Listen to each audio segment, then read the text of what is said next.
Syrian government forces have taken control of military bases in the northeast of the country, bases abandoned days ago by the United States. That's according to Russian state media.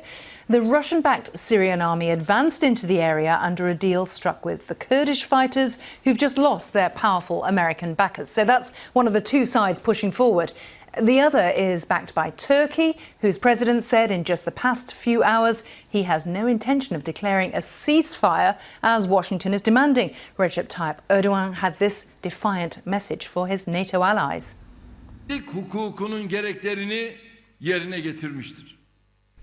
Our country has fulfilled the rules of being in alliance with many different allies, but we realise that our allies give us promises. They say one thing to us and do other stuff behind our back. It is clear now that despite everything, Turkey supports peace, stability and the well-being of people, and it will always be that way.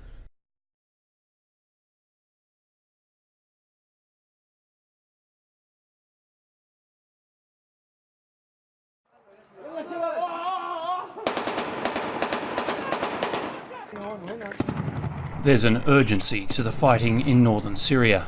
Turkish militia are pushing in before their Kurdish enemies can be reinforced by the Assad regime.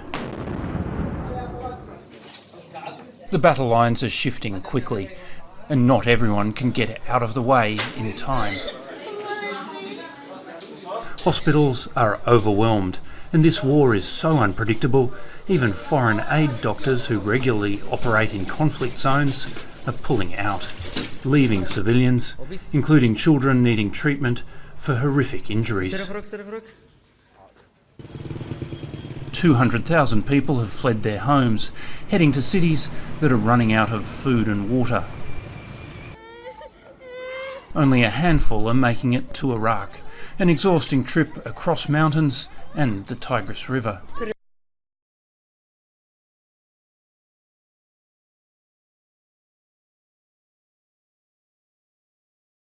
A 6.4 magnitude earthquake struck a southern island in the Philippines. According to the U.S. Geological Survey, the powerful quake occurred 69 kilometers northwest of General Santos on Mindanao Island on Wednesday.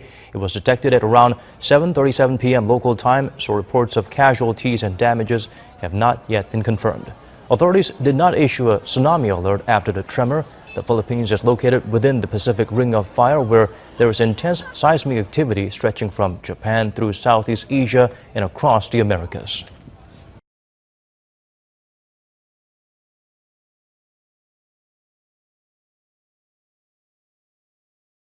Breaking news on the impeachment showdown.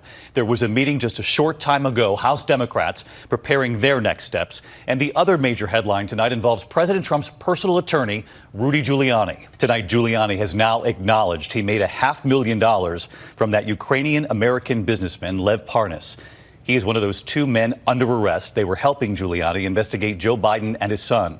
And we have now learned that a key witness testifying that former National Security Advisor John Bolton called Rudy Giuliani a hand grenade who's, quote, going to blow everyone up. Bolton also reportedly wanted White House lawyers alerted to the efforts to pressure Ukraine to dig up dirt on Biden, calling it a drug deal. Tonight, Democrats huddled behind closed doors, weighing whether to hold a formal vote to authorize the impeachment inquiry. It's something President Trump has demanded, but Democrats still not budging. There's no requirement that we have a vote, and so at this time we will not be having a vote, and I'm very pleased with the thoughtfulness of our caucus.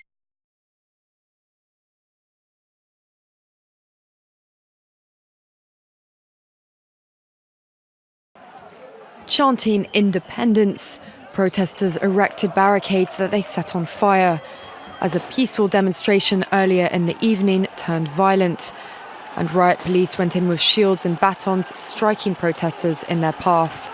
The clashes came after thousands of Catalan separatist demonstrators converged in Barcelona for a second day, but the protests have divided locals.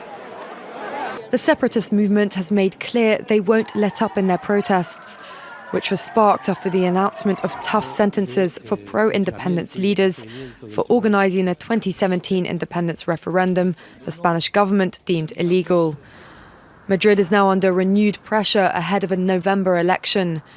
The president of the Catalan parliament said the unrest showed the Spanish government it must hold a legal referendum.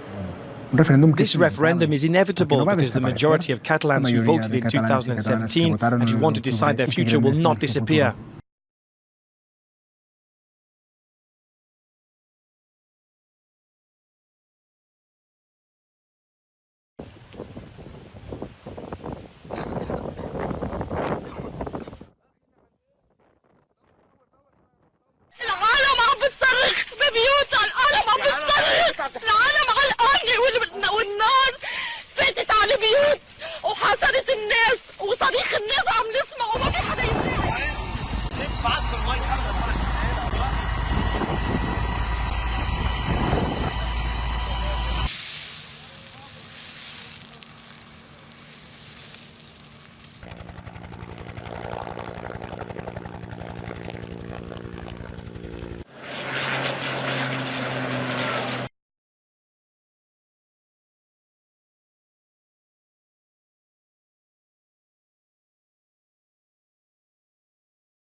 After pleading guilty to fraud, Felicity Huffman will spend the next 2 weeks inside the low-security prison just behind me.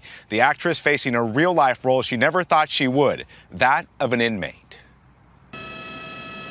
Reporting to federal prison today, Felicity Huffman is now inmate 77806-112, serving her 2-week sentence at this sprawling penitentiary in Dublin, California.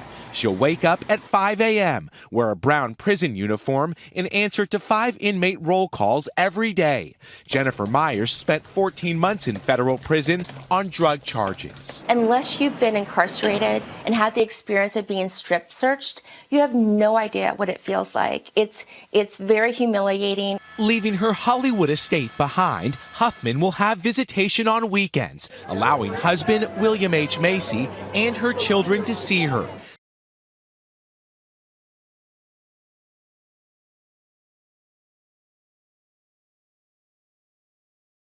Lead story, Eskom announcing stage 2 load shedding since 9 o'clock this morning up until about 11 o'clock tonight. The power utility tweeted earlier that this is due to a shortage of capacity.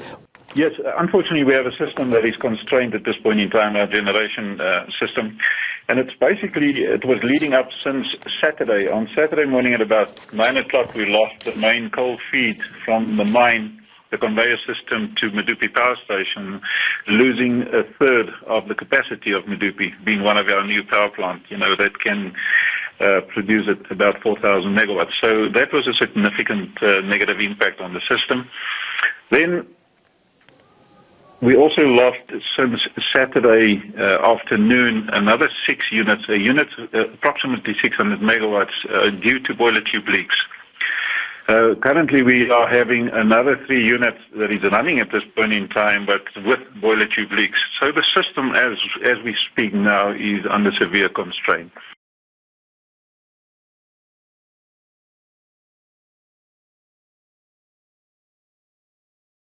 The Odebrecht scandal has rocked Peru. Politicians, businessmen, and lawmakers were bribed with hundreds of millions of dollars. The Brazilian construction giant received infrastructure contracts throughout Latin America in return. Former Peruvian presidents are under investigation, one committed suicide, and top politicians are in jail. President Martín Vizcarra dissolved Congress last week amidst investigations by prosecutors and reporters that exposed corruption. Journalist Gustavo Gorriti says lawmakers tried to stop the Odebrecht investigation and other corruption probes within the judiciary. They tried harassing us and failed. They also attempted sabotaging the prosecutor's graft probes. But by doing that, they discredited themselves. As a result, the disapproval by most Peruvians intensified. It was a very bad mistake in calculation.